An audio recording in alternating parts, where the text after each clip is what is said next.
네, 안녕하세요. 이번 시간에는 이제 9장에 있는 표지분포에 대해서 같이 살펴보도록 하겠습니다. 자, 표지분포라고 하는 것은 우리가 10장에서부터 통계적인 추론 방법에 대해서 우리가 살펴보려고 하는데요. 통계적인 추론에 있어서 가장 근간이 되는 그러한 분포가 되겠습니다. 우리가 앞에서 그 확률 변수들에 대해 살펴보고 확률 변수가 어떻게 바뀌는가 하는 것을 나타내는 것이 분포라고 했는데요. 여기서 얘기하는 표시 분포라는 것도 어떤 특정한 그 확률 변수에 대한 분포를 우리가 얘기를 하는데 특히나 그 통계적인 추론에서 사용을 하는 그러한 통계량이라고 하는 그러한 확률 변수의 분포를 우리가 일반적으로 표시 분포라고 부르는데 우리는 일단 그 추론을 이제 본격적으로 다루기 전에 그 표시분포가 어떤 것인지 그리고 표시분포의 역할이 무엇인지에 대해서 한번 구장을 통해서 생각을 해보도록 하겠습니다. 네. 그 앞에서도 잠깐 얘기한 것처럼 우리가 이제 그 10장에서부터 본격적으로 관심을 가질 내용이 추론인데요.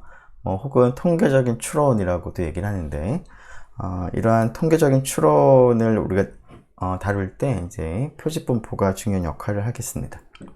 자, 추론이라고 하는 것을 좀 간단하게 얘기를 하자면 모집단의 성격을 알아내는 것이라고 볼 수가 있겠습니다. 모집단의 어떤 특정한 값이라던가 하는 것을 알아내는 것인데 물론 이제 모집단 전체를 조사하는 것은 여러 가지로 힘들기 때문에 모집단 전체를 조사하지 않고 알아내는 것이 이제 추론이 되겠습니다.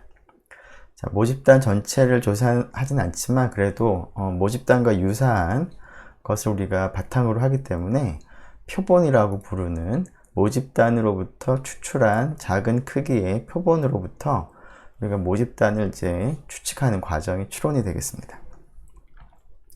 자, 이러한 그 추론은 통계학의 가장 핵심적인 부분이라고 할 수가 있겠습니다.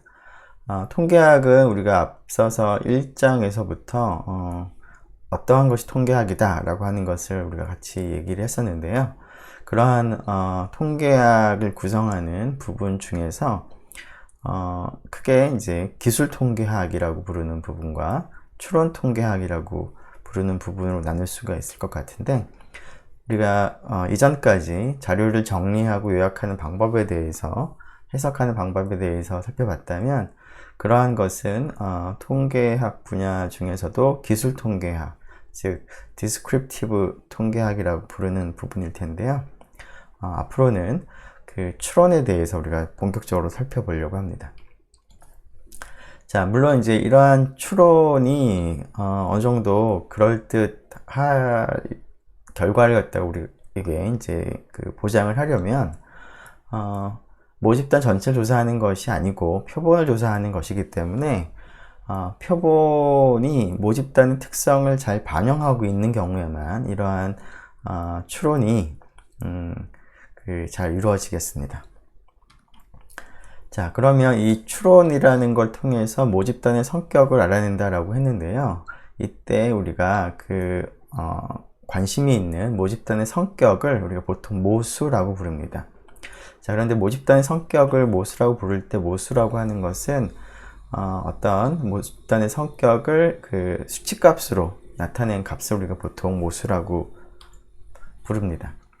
이러한 모수에는 어떤 모집단의 평균이라던가 모집단의 분산이라던가 하는 것들이 모수의 예가 되겠습니다.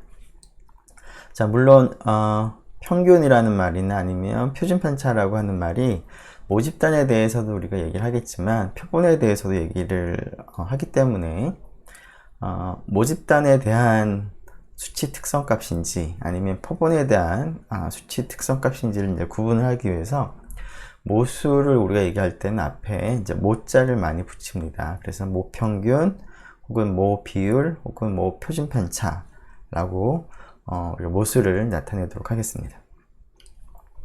자, 통계학에 이제 크게 두 가지 이제 그 분야로 나누면 이제 추론 통계학과 기술 통계학으로 나눈다라고 했는데요. 우리가 앞으로 살펴볼 추론 통계학에서 결국 추론의 대상이 되는 것이 이제 모수가 되겠습니다. 앞에서 추론은 표본으로부터 모집단의 성격을 알아낸다 라고 했는데요. 그 모집단의 성격이라는 것을 조금 더 구체적으로 얘기를 하면 모수라고 볼 수가 있겠습니다. 그래서 표본으로부터 모수를 알아내는 것이 이제 추론이 되겠고, 그러한 추론에서 추론하고자 하는 대상이 바로 모수가 되겠습니다. 자, 그러면 이 모수를 우리가 추론하기 위해서 어떻게 하느냐, 앞에서 본 것처럼 표본으로부터 우리가 모수를 이제 추론을 할 텐데요. 자, 표본으로부터 모수를 추론을 할 때 우리가 표본으로부터 어떤 적당한 값을 우리가 계산을 이제 하게 되는데요. 그러한 값을 우리가 통계량이라고 부릅니다. 조금 더 정확하게 표현을 하자면 통계량이라고 하는 것은 하나의 값이라기보다는 확률 변수가 될 텐데요. 이러한 확률 변수의 특성에 대해서는 조금 후에 다시 한번 자세히 얘기하도록 하겠습니다. 즉, 통계량이라고 하는 것은 이제 모수를 추론하기 위해서, 즉 모수가 어떤 값인가 추측을 하거나 혹은 모수 값에 대한 어떤 가설을 우리가 검정을 하기 위한 용도로 표본으로부터 계산되는 양이 되겠습니다.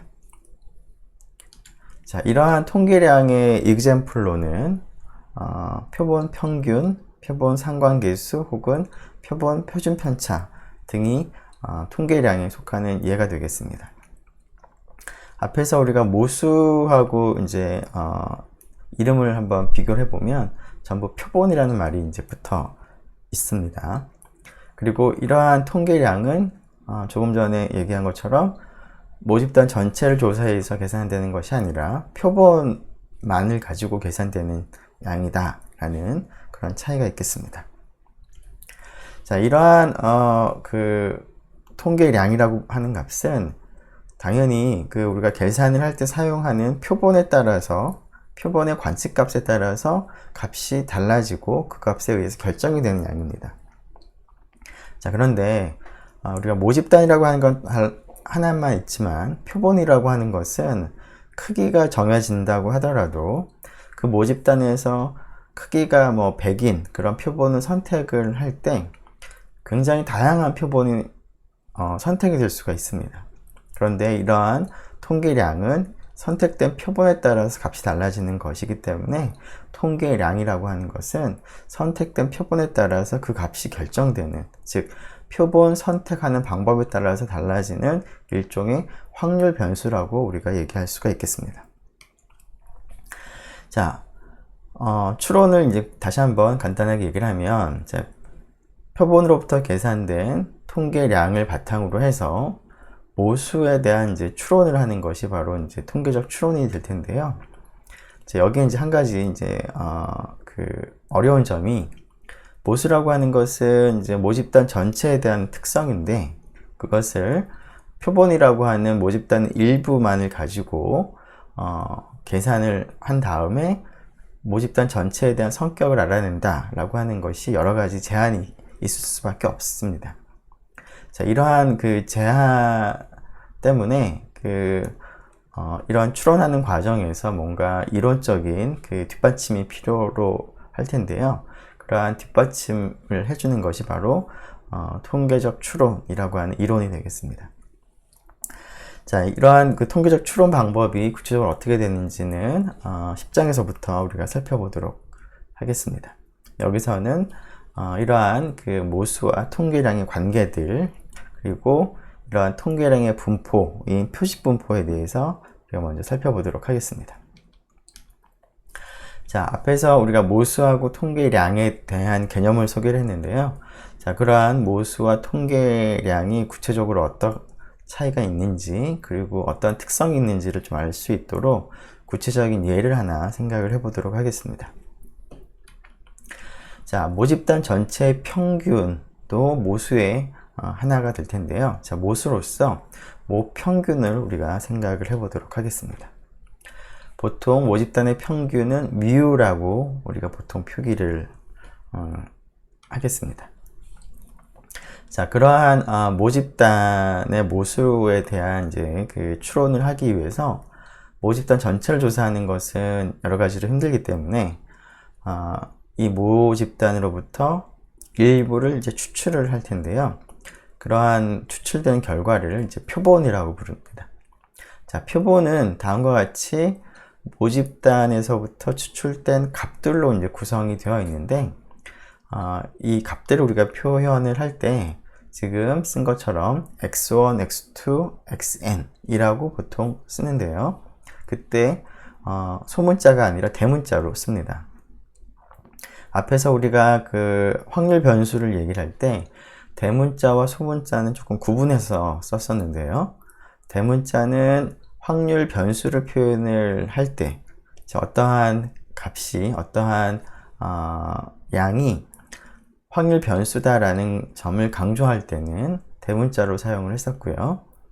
그러한 확률 변수가 택하는 어떤 값을 얘기를 할 때는 소문자로 보통 표현을 많이 합니다. 자, 그런데 여기서는 이제 표본을 표현할 때 지금은 물론 이제 x1부터 xn이 되기 때문에 크기가 n인 그러한 표본을 지금 표현을 하고 있는 것인데, 이 중에서 x1이라고 하는 첫 번째 값은 그 크기가 n인 표본을 추출했을 때 그 중에서 첫 번째 그 선택된 값을 우리가 x1이라고 표현을 하는 것이고요. x2는 이제 두 번째 관측된 값을 x2라고 이제 표기를 보통 이제 하는 것이죠. 자, 그런데 지금 이러한 값들을 표현할 때 대문자로 썼는데, 그렇다는 얘기는 이러한 표본에서 하나하나의 관측값들이 확률 변수다 라는 점을 여러분들한테 좀 강조하기 위해서 대문자로 쓴 것이라고 여러분들이 생각을 하면 좋겠습니다. 자, 그러면 이게 왜 확률 변수인지를 한번 생각을 해보면, 자, 우리가 크기가 n인 그런 표본을 선택을 할 때 n이 정해져 있다고 하더라도 전체 모집단에서 첫 번째 선택된 값은 내가 선택하는 방법에 따라서 달라질 수가 있는 것이죠. 그래서 여기 있는 x1이라고 하는 것은 선택하는 표본 추출하는 방법에 따라서 달라지는 값이다 라는 의미에서 확률 변수가 되겠습니다. 그래서 대문자로 사용을 했고요. 자, 이러한 표본으로부터 우리가 관심이 있는 이 example에서는 우리가 관심이 있는 모수가 모집단의 평균이 뮤가 될 텐데요.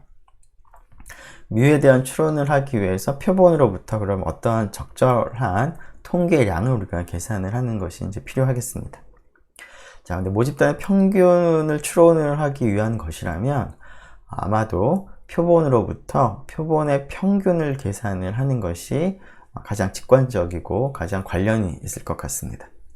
그래서 이 경우에는 표본으로부터 계산하는 통계량이 특별히 표본의 평균이 되겠고요. 표본의 평균이라고 하는 것은 앞에 우리가 표현한 x1부터 xn이라는 크기가 n인 표본으로부터 다음과 같이 계산을 하는 값을 우리가 표본 평균이라고 부르겠습니다. 자, 지금 표본 평균을 x바로 이제 표기를 했는데, x바로 표기를 할 때도 x를 지금 대문자로 지금 표현을 했습니다. 그 이유는 x1부터 xn이라고 하는 이러한 표본의 관측값들이 확률 변수이기 때문에 그 값들을 다 더해서 n으로 나눠준 이 값 자체도 확률 변수가 되겠습니다. 즉, 선택된 표본이 달라지면 달라지는 그러한 확률 변수가 되기 때문에 그러한 점을 강조하기 위해서 대문자로 x바라고 표현을 했습니다. 자, 이러한 모집단의 평균 뮤를 이제 추론을 하기 위해서 표본으로부터 x바, 표본 평균을 우리가 계산을 할 텐데요. 자, 그러면 x바로부터 뮤를 어떻게 추론을 할 것인가 하는 그러한 그 내용이 이제 통계적인 추론 방법이 될 텐데요. 자, 이러한 이제 모수값 뮤하고 뮤를 추정을 하기 위해서 추론을 하기 위해서 계산한 통계량 x바하고는 다른 값인데 어떠한 점에서 같고 유사한지를 한번 생각을 해보도록 하겠습니다. 자, 통계량의 특성을 먼저 생각을 해보면, 자, 통계량의 값, 여기선 x바는 우리가 추론하고자 하는 모수 뮤하고 비교해보면 당연히 두 값은 다릅니다. 모수는 모집단 전체의 평균인 것이고, 표본의 평균 x바는 우리가 선택한 표본의 평균이기 때문에 뭐 두 개가 동일할 가능성은 거의 없는 것이죠. 그래서 통계량의 값과 x바와 모수의 참값인 μ는 통상적으로 다릅니다. 자, 그리고 x바라고 하는 것은 앞에서도 언급한 것처럼 확률 변수이고, 내가 선택한 표본에 따라서 달라지는 값이 되기 때문에 통계량의 값을 계산을 할 때 그 당시에 사용한 표본에 따라서 그 값이 결정이 됩니다.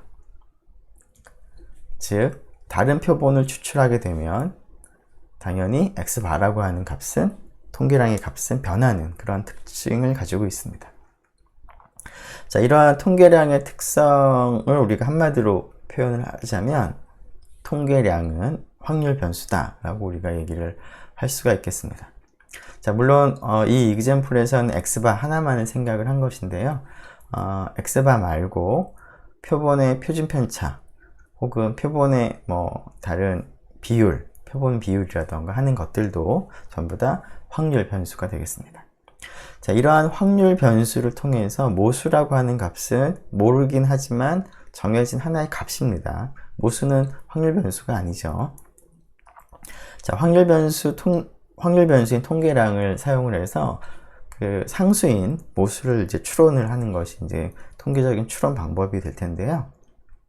자, 그들 사이에 어떠한 연관성이 있어서 그런 것들이 가능한지, 그리고 그러한 추론을 할 때 그럼 핵심적이 되는 통계적인 추론의 근거가 무엇인지를 한번 생각을 해보기 위해서 조금 전에 생각했던 모집단의 평균과 그 다음에 표본의 평균을 조금 더 구체적인 이그젬플을 생각을 해서 한번 둘 사이의 관계를 한번 생각을 해보도록 하겠습니다.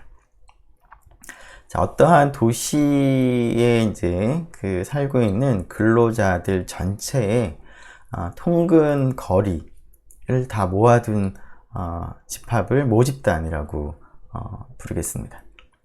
즉, 뭐 예를 들어서 뭐 서울이라고 한다면 뭐 서울에 이제 사는 사람들이 집에서부터 직장까지 통근하는 그 거리가 근로자들마다 다 다르겠죠. 누구는 뭐 10km, 누구는 뭐 50km 등등. 자, 그러한 이제 통근거리 전체의 집합을 모집단이라고 생각을 할 때, 자, 관심이 있는 이러한 모집단의 특성, 모수 중에 그러면 과연 이 모집단에 있는 근로자들의 통근거리의 평균이 얼마일까를 우리가 관심을 갖는 대상이라고 하겠습니다. 그래서 우리가 관심을 갖는 모수는 모평균이 되겠고요. 그 값을 우리가 앞에서와 같이 μ라고 표현을 하겠습니다. 모집단 전체에서의 평균 통근 거리가 되겠습니다.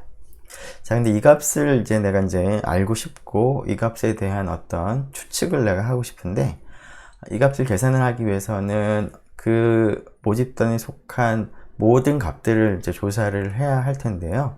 그렇게 모든 값을 조사하는 것은 여러 가지로 시간적으로도 여러 가지 리소스 측면에서도 힘든 그런 측면이 있기 때문에 모수 전체를 조사를 하지 않고 그러니까 모집단 전체를 조사를 하지 않고 모집단의 일부만을 조사를 해서 μ가 얼마쯤일까를 이제 추론을 하겠다라는 것입니다. 자, 그래서 이 이그젬플에서는 이 모집단에 속한 값 중에서 80개를 선택을 하도록 하겠습니다. 즉, 이 도시에 사는 80명의 근로자를 선택을 하겠습니다. 그래서 80명의 근로자들의 평균 통근 거리를 우리가 계산을 해보고, 그러한 통계량을 바탕으로 해서 모집단의 평균이 μ를 이제 추론을 하는 그 과정이 어떻게 되는지를 한번 생각을 해보도록 하겠습니다. 자, 80명 선택한 표본의 통근 거리들의 평균값, 표본 평균이 되겠죠? 그 값을 우리가 x바라고 표시를 할 수가 있겠습니다. 자, 앞에서도 얘기한 것처럼 이러한 x바는 80명이라고 하는 표본의 크기가 정해진다고 하더라도 내가 어떠한 80명을 선택하느냐에 따라서 x바는 그때그때 표본에 따라서 달라질 수가 있는 것입니다. 자, 그런데 이러한 X바에 대해서 어떤 특정한 표본을 하나 실제로 추출을 우리가 할 텐데요. 실제로 추출을 한 표본을 해서 계산을 해봤더니 그 값이 12km가 나왔다고 하죠. 즉 80명을 선택을 구체적으로 한 것이고요. 그렇게 선택된 구체적인 80명에 대해서 통근 거리의 평균 값을 계산해 봤더니 12km가 나온 것인 것이죠. 자, 여기서의 12km라고 할 때 평균이라고 하는 것은 모집단 전체의 평균이 아니라 선택된 80개의 관측값들의 평균 값이 되겠습니다. 자, 그래서 그 앞에서 통계량이라고 부를 때는 대문자로 표현을 했지만 이 통계량이 이제 주어진 표본에 따라서 값이 이제 바뀔 수가 있는데, 특정한 표본으로부터 계산한 관측값이라는 의미를 우리가 강조를 할 때는 다음과 같이 소문자로 표현을 하겠습니다. 그래서 대문자는 이것은 하나의 변수다 라는 점을 강조하는 것이고요. 그다음에 소문자는 그러한 확률 변수가 택하는 구체적인 값, 즉 X 대문자 바는 선택된 표본에 따라서 12가 될 수도 있고 13이 될 수도 있고 17이 될 수도 있는 것이죠. 그런데 그러한 가능한 여러 값 중에서 특정한 값, 우리가 보통 관측값이라는 표현을 많이 쓰는데, 그러한 관측값이 이 경우에는 이제 12가 관측이 됐다라고 여러분들이 생각을 하면 되겠습니다. 자, 그래서 그런 관측값은 이제 소문자로 표현을 하겠습니다. 자, 그러면 이 12라고 하는 값을 바탕으로 해서 미우를 우리가 추론을 이제 하고자 하는 것이 통계적인 추론이 되겠는데요. 자, 이러한 통계적인 추론을 할 때 이제 한 가지 여러분들이 주의할 점은 앞에서도 얘기한 것처럼 통계량은 모수하고 통상적으로 다릅니다.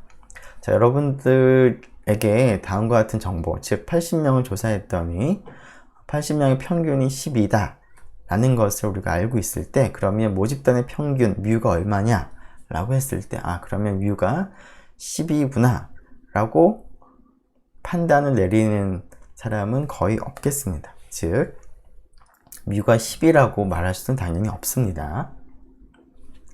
하지만 12하고 뮤는 어떤 특정한 관계가 있을 텐데요. 그러한 관계로부터 우리가 그 12를 바탕으로 해서 뮤를 이제 추론을 하는 것이 통계적 추론이 되겠습니다.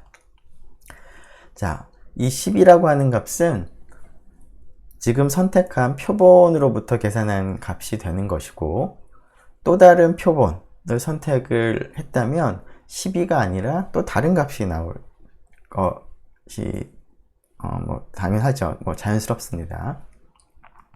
즉 다른 80명의 표본으로부터 표본 평균의 관측값을 우리가 계산한다면 같은 12가 나올 가능성은 거의 없는 것이죠.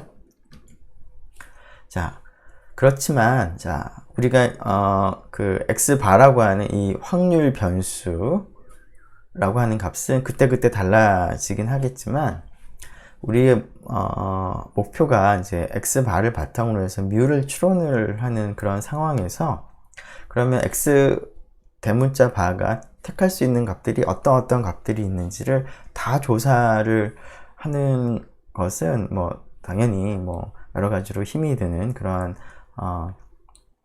상황이기 때문에 표본에 따라서 이 값이 바뀐다고 하더라도, 그리고 표본에 따라서 이 값이 12가 될 가능성이 별로 없다고 하더라도, 우리는 뮤를 추론할 때는 또 다른 표본을 또 추출하고 또 추출하고 또 추출해서 뮤가 얼마다 라고 이렇게 추론을 하는 그런 방법을 택하지는 않고요.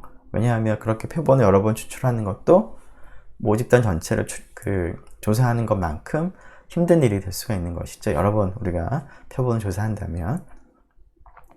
자, 그래서 뮤를 우리가 추론을 할 때는 10이라고 하는 특징이 뮤하고 10이랑 같다고 말할 수도 없고, 또 다른 표본을 선택을 하게 된다면 10이라고 말할 수도 없는 굉장히 좀 불안정한 그러한 값이긴 하지만 모수 미우를 추론을 할 때는 바로 x바가 스몰 x바가 12라고 하는 이 값을 근거로 해서 우리가 추론을 이제 실제로는 합니다.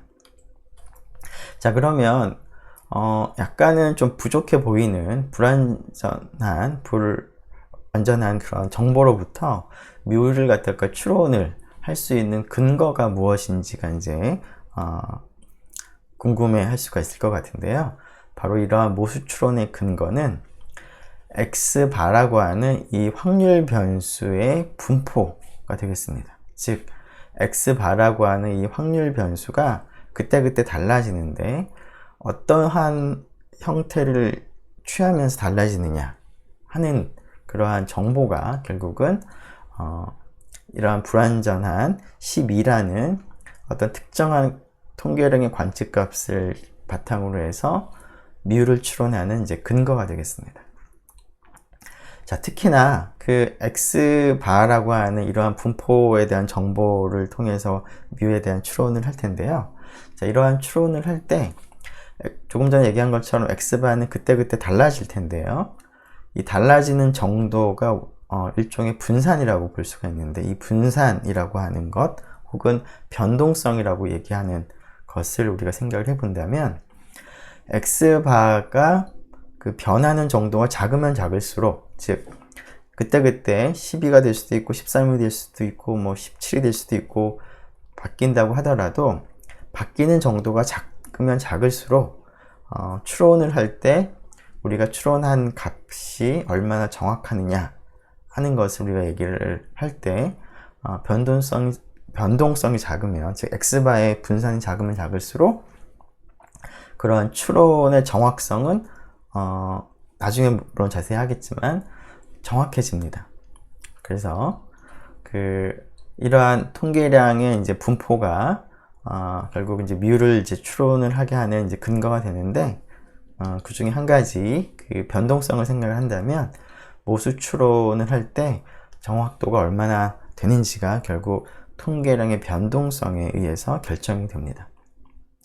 자, 그래서 우리는 이러한 그 표본으로부터, 즉 통계량으로부터 모집단의 모수를 추론하는 과정에서 이러한 그 어떤 특정한 통계량의 관측값과 모집단의 모수의 관계를 이제 생각을 하기 위해서 결국은 그 통계량의 분포, 즉 다른 표본을 갖다가 선택을 하게 되면 x바의 값들이, 통계량의 값들이 어떠한 식으로 달라지는지, 우리가 직접 조사는 하지 않더라도 x바가 어떠한 식으로 달라지는지 하는 것에 대한 정보가 필요하겠습니다. 그래서 그 통계량을 바탕으로 이제 추론을 하는 과정을 좀 정리를 해보면, 실제로 x바의 모든 값들을 다 조사를 하진 않지만 이론적인 어떤 근거에 의해서 x바가 표본이 달라지면 어떤 식으로 달라진다 라고 하는 x바에 대한 확률 분포에 대한 정보를 우리가 일단 먼저 필요로 하고요. 그리고 그 정보에다가 특정한 표본으로부터 계산한 특정한 관측값을 바탕으로 해서 모수를 추론하게 됩니다. 자, 이러한 과정 때문에 여기서는 x바지만 일반적으로 통계량의 분포가 굉장히 중요한 역할을 합니다. 즉 표본으로부터 관측한 통계량의 어떤 특정한 관측값도 물론 중요한 추론하는 과정에서 중요한 근거가 되긴 하겠지만 그것보다는 결국 이제 그 추론의 근거로서 핵심적인 부분은 내가 관심이 있는 통계량의 분포가 결국은 핵심적인 모수 추론의 근거가 되겠습니다.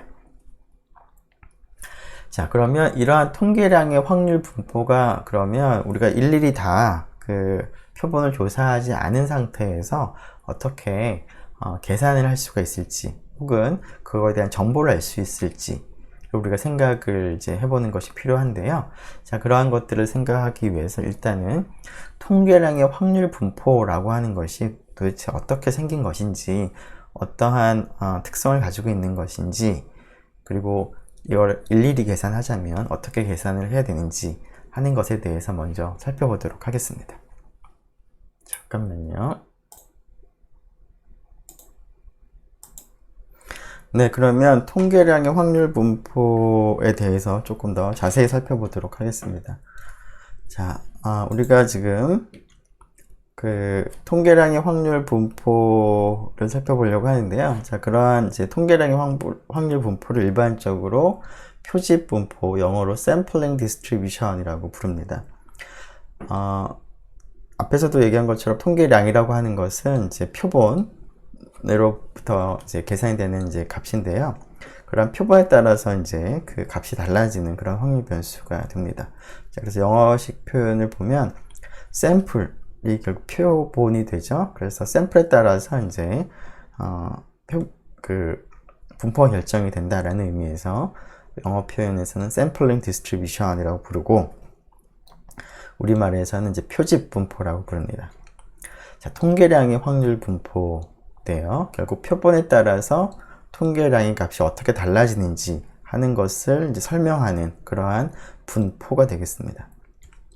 자, 이러한 통계량의 확률 분포인 표집 분포는 모집단의 분포, 모집단의 모습이 어떻게 되느냐에 따라서 당연히 달라지는 것이고요. 그리고 선택하는 표본의 크기에 따라서도 모집단의 분포가 동일하다고 하더라도 표본의 크기가 달라지면 통계량의 분포가 달라지게 됩니다. 자, 이러한 특성들을 좀 생각을 해보기 위해서 아주 간단한 얘기긴 하지만 간단한 그 상황에서 통계량의 분포가 어떻게 되는지 한번 생각을 해보도록 하겠습니다. 자, 모집단이 간단하게 2, 3, 4 숫자 3개로만 구성이 되어 있다라고 하죠. 자, 여기서의 이제 숫자 2, 3, 4의 의미는 그 세 주택의 방의 수가 되는데요. 자, 어쨌거나 이 세 가지 숫자로만 구성되어 있는 모집단을 생각을 하겠습니다.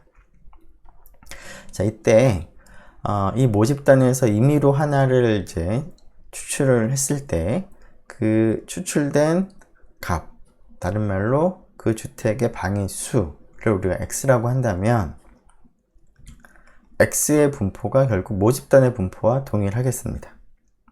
왜냐하면 x의 분포는 모집단에서 임의로 하나를 추출할 때 가능한 값은, 즉 x로서 가능한 값은 2, 3, 4가 될 텐데 2가 될 가능성 3분의 1, 3이 될 가능성 3분의 1, 4가 될 가능성도 3분의 1이 되는 것이죠. 자, 그래서 x라는 확률 변수의 분포를 생각을 해보면, 자, 모집단의 모습이 그대로 반영이 되어 있습니다. 모집단에도 2, 3, 4 이 세 가지 값이 가능한데 2가 전체의 3분의 1, 3이 3분의 1, 4가 3분의 1을 차지하고 있는 것이죠. 자, 그래서 이러한 x라는 확률 변수의 분포는 모집단의 분포와 동일합니다. 그래서 보통 우리가 모집단의 분포를 우리가 표현하고자 할 때 이와 같은 방식으로 모집단에서 임의로 하나의 값을 추출할 때 그 추출된 값을 확률 변수 x라고 하면 그 확률 변수 x의 분포가 결국 모집단의 분포와 동일하겠습니다. 자, 이러한 모집단을 대상으로 해서 크기가 2인 표본을 복원 추출을 한번 해보도록 하죠. 자, 그래서 x1은 그러한 표본에서 첫 번째 추출된 그런 값이라고 생각하겠습니다. 즉, 첫 번째 추출된 주택의 방의 수가 되는 것이고요. 크기가 2인 표본에서 x2는 두 번째 추출된 주택의 방의 수를 x2라고 부르도록 하겠습니다. 자, x1, x2도 앞에서도 얘기한 것처럼 내가 선택하는 표본에 따라서 그 값이 달라지기 때문에 대문자로 지금 표현을 했습니다. 자, 이러한 그 표본 추출을 할 때 그러면 x1하고 x2로부터 우리가 계산하고자 하는 통계량은 아마도 여기서는 이제 앞에서 우리가 모집단의 평균을 우리가 생각을 했었고, 모집단의 평균을 우리가 추론하기 위해서 계산하는 통계량으로서 표본 평균을 생각을 하는 예를 살펴봤는데요. 자, 그 예의 이제 연장선에서 이 표본으로부터 표본 평균 x바를 한번 생각을 해보도록 하겠습니다. 자, 그런데 이런 표본 평균을 우리가 이제 살펴보기 전에 표본을 구성하는 x1, x2라고 하는 확률 변수의 분포를 한번 생각을 해보면, 지금 여기서는 복원 추출을 지금 생각을 하고 있기 때문에 x1의 분포와 x2의 분포는 x의 분포와 동일합니다. 즉, 첫 번째 추출을 할 때나 두 번째 추출을 할 때나 모집단에서 그냥 임의로 하나를 추출을 하는 것이고, 또 복원 추출을 하는 과정이기 때문에 모든 경우가 다 상황이 동일합니다. 그래서 x1, x2, x의 분포가 다 동일하고요. 그리고 복원 추출이기 때문에 x1과 x2는 독립이 됩니다. 자, 물론 이제 복원 추출을 하지 않고 비복원 추출을 하게 된다면 이러한 성질 중에서 x1의 분포와 x2의 분포가 x의 분포가 같다라고 하는 점은 달라지지 않지만, 비복원 추출인 경우에는 x1과 x2가 독립이 아니라 종속적인 독립이라는 그런 성질이 이제 깨지게 되겠습니다. 자, 이러한 이제 특성을 여러분들이 염두에 둔 상태에서 이러한 표본으로부터 계산하는 x바라고 하는 통계량의 분포가 어떻게 되는지를 우리가 한번 생각을 해보려고 합니다. 자, 여기서는 이제 표본의 크기가 2가 되기 때문에 통계량인 표본 평균은 x1과 x2를 더해서 2로 나누어 주는 값이 되겠습니다. 자, 그러한 것은 x1, x2가 확률 변수가 되기 때문에 확률 변수 두 개를 더해서 2로 나눈 x바도 마찬가지로 확률 변수가 되는 것이라서 이것도 하나의 분포가 결정이 되겠습니다. 자, 앞에서 우리가 어떤 확률 변수의 분포를 알기 위해서는 그 확률 변수가 택하는 값들이 어떠한 값들을 택할 수가 있고, 그러한 값들을 택할 가능성이 어떻게 되는지를 우리가 확인을 하면 분포를 우리가 알 수가 있는 것인데요. 자, 일단 x바가 택하는 값들을 우리가 다 조사하기 위해서 가능한 표본들을 한번 이제 생각을 해보는 것이 필요하겠습니다. 즉, 크기가 2인 모든 표본을 생각을 해서 x1하고 x2가 될 수 있는 모든 경우를 다 한번 생각을 해보는 것이죠. 자, 그러면 다음과 같이 x1하고 x2가 될 수 있는 값들을 생각을 해보면, x1이 2가 되고 x2가 2가 되는 경우, x1이 2가 되면서 x2가 3 혹은 4가 되는 경우가 있을 것이고요. 그 다음에 x1이 3이 되는 경우도 비슷하게 세 가지 경우가 있겠고, 그 다음에 x1이 4가 되는 경우도 비슷하게 세 가지가 있겠습니다. 자, 이러한 그 세 가지 모두 총 9가지가 가능한 표본의 모습입니다. x1, x2가 택하는 그런 값들 입장에서 봤을 때, 자, 크기가 2인 표본을 추출할 때 표본 자체를 보면 모두 9가지 가능성들이 있는데, 이러한 9가지 가능성 하나하나들마다 그러한 표본이 선택될 가능성을 한번 생각을 해보죠. 즉, x1이 2가 되고 x2가 2가 되는 표본이 추출될 가능성은 어떻게 될까요? 자, 여기서는 이제 복원 추출로 추출을 하는 것이기 때문에 첫 번째 값이 2가 나올 가능성은 3분의 1이었고요. 두 번째 값이 2가 나올 가능성도 3분의 1인데 서로 독립이기 때문에 결국 2,2라는 표본이 선택될 가능성은 3분의 1과 3분의 1의 곱인 9분의 1과 동일하겠습니다. 다른 9가지 표본도 다 마찬가지가 되죠. x1과 x2가 서로 독립이기 때문에 이러한 확률 계산이 간단하게 계산이 되겠습니다. 자, 그러면 이러한 각각의 표본에 대해서, 가능한 모든 표본에 대해서 x바라고 하는 값이 어떻게 결정되는지를 한번 계산을 한번 해보죠. 자, x1도 2, x2도 2인 경우에는 여기가 2가 되겠죠?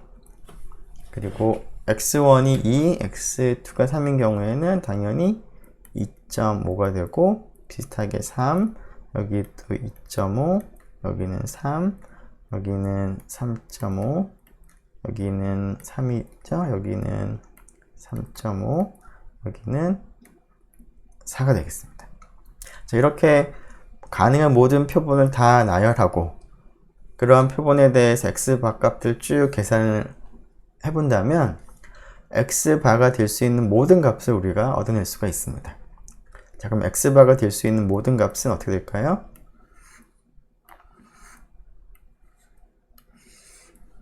자, 2가 될 수가 있죠? 그리고 2.5도 될 수가 있고 3도 될 수 있고 3.5도 될 수 있고 4도 될 수가 있습니다. 자, 그러면 그러한 확률은 어떻게 되는지 생각을 해볼까요? 자, x바가 2가 나올 가능성은 얼마일까요? 자, 이 각각의 표본에서 x바가 2가 되는 표본은 딱 하나 있습니다. 근데 그 표본이 선택될 가능성 9분의 1이므로 x바가 2가 될 가능성 9분의 1이 되겠습니다. 자, 그 다음에 x바가 2.5가 될 가능성을 생각을 해보면, 자, 여러 표본 중에서 2.5가 되는 표본은 두 개가 있는데 각각의 표본이 선택될 가능성은 각각 9분의 1씩이므로 x바가 2.5가 될 가능성은 9분의 2가 되겠습니다. 자, 비슷하게 x바가 3이 될 가능성은 9분의 3이 되겠고 3.5가 될 가능성은 9분의 2, 4가 될 가능성은 9분의 1이 되는 것을 여러분들이 확인을 할 수가 있겠습니다. 자, 그렇게 되면 가능한 모든 표본에 대해서 조사를 했기 때문에 x바가 가질 수 있는 모든 값들이 다 확인이 됐고 그러한 x바가 각각의 값을 가질 가능성도 다 우리가 확인을 할 수가 있겠죠. 이것이 바로 x바의 분포가 되겠습니다. 자, x바의 분포를 그러면 정리를 해보면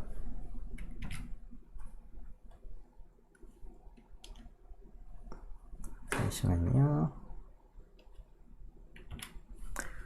이와 같이 되어지는 것을 우리가 알 수가 있고 그래서 x바의 분포도 마찬가지로 정리를 할 수가 있겠습니다. 자, 그러면 이 x바 통계량의 분포와 모집단의 분포를 한번 비교를 한번 해보도록 하죠. 자, x 모집단의 분포를 나타내고 있는 확률 변수 x가 될 수 있는 값은 2, 3, 4에 비해서 x바는 이 경우에는 2, 2.5, 3, 3.5, 4로서 조금 더 다양한 값을 가질 수가 있는데요. 자, 이러한 분포를 우리가 시각적으로 한번 나타내 보기 위해서 확률 히스토그램을 한번 그려보도록 하죠. 자, 모집단의 분포는 이제 2, 3, 4가 될 가능성이 다 동일한 거니까 높이가 다 일정한 이러한 막대로 표현을 할 수가 있겠습니다. 자, 반면에 x바는 즉 확률이 9분의 1, 9분의 2, 9분의 3 등과 같이 좀 다릅니다. 자, 3에서가 확률이 가장 높고 양쪽으로 갈수록 확률이 적어지는 그리고 대칭적인 그런 모습을 갖는 것을 볼 수가 있습니다. 자, 이러한 그 모집단의 분포와 통계량의 분포는 차이가 있는데요. 어떠한 차이가 있고 유사성이 있는지 한번 생각을 해보면, 자, x라는 모집단을 나타내는 확률 변수의 평균은 얼마일까요? 자, 2, 3, 4가 전부 다 확률이 동일하기 때문에 2, 3, 4 중에서 가운데 있는 아마도 3이 평균이 되는 것 같습니다. 즉 모집단의 평균이 바로 3이 되겠습니다. 자, 반면에 x바의 평균은 얼마일까요? 자, 대칭적이기 때문에 대칭적일 때는 가운데에 있는 값이 결국 평균이 되겠습니다. 자, 그래서 분포가 다르긴 하지만 모집단의 평균과 x바 자체는 다를 수 있지만 x바들의 평균은 동일한 그런 특징을 갖는 것을 알 수가 있습니다. 자, 분산을 한번 생각해 볼까요? 자, 어떨까요? 자, 중심이 둘 다 이제 3인데요. 평균이. 자, 평균을 중심으로 해서 흩어져 있는 정도가 분산일 텐데, 자, 이 경우하고 이 경우는 중심을 기준으로 해서 무엇이 더 몰려 있다고 볼 수가 있나요? 자, 지금은 확률이 다 동일하게 되어 있는데요. 모집단은 그거에 비해서 지금 x바의 분포는 가운데에 있는 확률이 제일 높고 갈수록 줄어드는 그런 모습이 되기 때문에 이쪽이 더 모집단의 분산이 더 계산을 해보면 크다는 것을 알 수가 있는데, 그림으로 확률 밀도 함수는 아니지만 확률 히스토그램의 모습으로도 우리가 쉽게 확인이 가능하겠습니다. 자, 그래서 이러한 두 가지 분포를 이제 비교를 해보니까 x의 평균과 즉 모집단의 평균 뮤와 x바는 일반적으로 다르다라는 얘기를 앞에서도 했지만 x바의 평균과 비교해보면 동일한 것을 알 수가 있습니다. 그리고 분산은 x바가 조금 더 중심에 몰려 있고 따라서 x바의 분산이 더 작은 것을 알 수가 있습니다. 자, 조금 전에는 우리가 그 복원 추출인 경우에 대해 살펴봤는데요. 복원 추출인 경우에는 각각의 표본들의 분포가 첫 번째 표본의 관측값, 두 번째 표본의 관측값들이 모집단의 분포와 동일하면서 서로 독립인 그런 특징이 있었는데, 자, 우리가 비복원 추출인 경우를 생각을 해보면 모집단이 작은 경우에는 그 독립성이 깨지는 정도가 심하겠지만 모집단이 굉장히 큰 경우에 비복원 추출을 우리가 생각을 하더라도 독립성이 여전히 유지가 되는 것을 우리가 앞에서 살펴본 적이 있습니다. 물론 모집단의 크기에 상관없이 비복원 추출인 경우에도 x1, x2, x의 분포는 다 동일한데요. 문제는 이제 독립성이 유지가 되느냐 안 되느냐가 비복원 추출이냐 복원 추출이냐 결정을 할 텐데, 모집단의 크기가 충분히 큰 경우라면 비복원 추출인 경우도 x1, x2가 거의 독립으로 봐도 무방하겠습니다. 자, 그러면 이러한 복원 추출 혹은 모집단의 크기가 큰 경우 비복원 추출인 경우에 확률 변수, 그 표본을 나타내는 확률 변수들의 특성을 생각을 해보니까 모집단 각각의 확률 변수가 모집단의 확률 변수의 분포와 동일하고 그 다음에 x1, x2가 독립이라는 그런 성질을 가지고 있는데요. 이러한 성질을 가진 표본을 우리가 임의 표본, 랜덤 샘플이라고 부르도록 하겠습니다. 즉, 표본을 x1부터 xn이라고 표현할 때 x1부터 xn이 서로 독립이고 x1의 분포나 x2의 분포나 xn의 분포가 모두 모집단의 분포와 동일한 분포를 가지게 되는 그런 확률 변수를 우리가 임의 표본, 랜덤 샘플이라고 부르도록 하겠습니다. 우리가 앞서서 표본으로부터 모집단을 추론을 하기 위해서는 그 기저에는 표본이 모집단을 잘 반영한다 라고 하는 생각이 깔려 있다 라고 했는데요. 자, 그와 같이 어떤 표본이 모집단을 잘 반영을 한다라는 그러한 직관적인 표현을 우리가 조금 더 엄밀하게 얘기를 하자면 임의 표본의 조건으로 얘기를 할 수가 있겠습니다. 즉, 우리가 앞으로 표본을 통해서 모집단을 갖다 추론을 하는 과정에서는 그 표본이 모집단의 모습을 잘 반영을 해야 될 텐데, 그러한 것을 우리가 임의 표본, 즉 각각은 서로 모집단의 분포와 동일한 분포를 가지면서 서로 독립인 그러한 표본을 생각을 하면 모집단의 모습을 잘 반영한다 라고 우리가 생각을 하려고 합니다. 자, 이러한 임의 표본의 이그젬플이 앞에서 본 것처럼 복원 추출을 하는 경우에는 항상 임의 표본이 되는 것이고, 비복원 추출을 하는 경우라도 모집단의 크기가 충분히 크면 조금 전에 살펴본 이 리마크에 따라서 임의 표본으로 볼 수가 있겠습니다. 자, 앞에서 우리가 간단한 이그젬플이지만 표지 분포를 우리가 생각을 했는데요. 자, 그러한 방법을 좀 더 일반화를 해서 우리가 어떠한 확률 변수, 통계량의 분포인 표지 분포를 이제 우리가 알고 싶다라고 한다면 어떻게 계산을 해야 되는지를 한번 정리를 한번 해보도록 하죠. 자, 앞에서 한 것처럼 어떤 크기가 n인 가능한 모든 표본을 다 생각을 우선 해야 될 것이고요. 그런 다음에 각각의 표본으로부터 내가 지금 관심이 있는 통계량의 값을 쭉 계산을 하고, 그러한 값들과 그러한 표본들이 선택이 되는 가능성들을 우리가 고려해서 통계량의 값이 어떠한 값을 가질 수가 있고, 그리고 그 값이 될 가능성을 우리가 표로 나타내는 그런 과정이 필요하겠습니다. 자, 근데 이러한 과정은 조금 전에는 모집단이 이제 세 가지 값으로만 구성이 되어 있기 때문에 계산을 할 수가 있었지만, 모집단이 굉장히 커지고 또 표본의 크기도 앞에서는 2였지만 그 표본의 크기도 커지게 된다면 이러한 방식으로는 표집 분포를 계산하는 것 자체가 굉장히 힘들겠습니다. 하지만 우리는 앞에서도 얘기한 것처럼 통계적인 추론을 하기 위해서는 이러한 표집 분포가 어떻게 생겼는지 하는 것에 대한 정보가 필수적인데요. 자, 그래서 우리는 대부분의 경우에는 구체적으로 계산하지 않고 이러한 표집 분포에 대한 정보를 우리가 이론적으로 파악을 하려고 하는데요. 그 중에 하나가 그 중심극한 정리라는 것이 있습니다. 중심극한 정리라는 것을 통해서 어떤 통계량의 분포를 정확하게 우리가 얘기를 할 수는 없지만 근사적으로 그 통계량의 분포가 어떻게 되는지를 알 수가 있는데요. 그러한 근사 분포를 우리가 활용을 해서, 이론적이긴 하지만 이론적인 근사 분포를 활용을 해서 우리가 추론을 하겠습니다.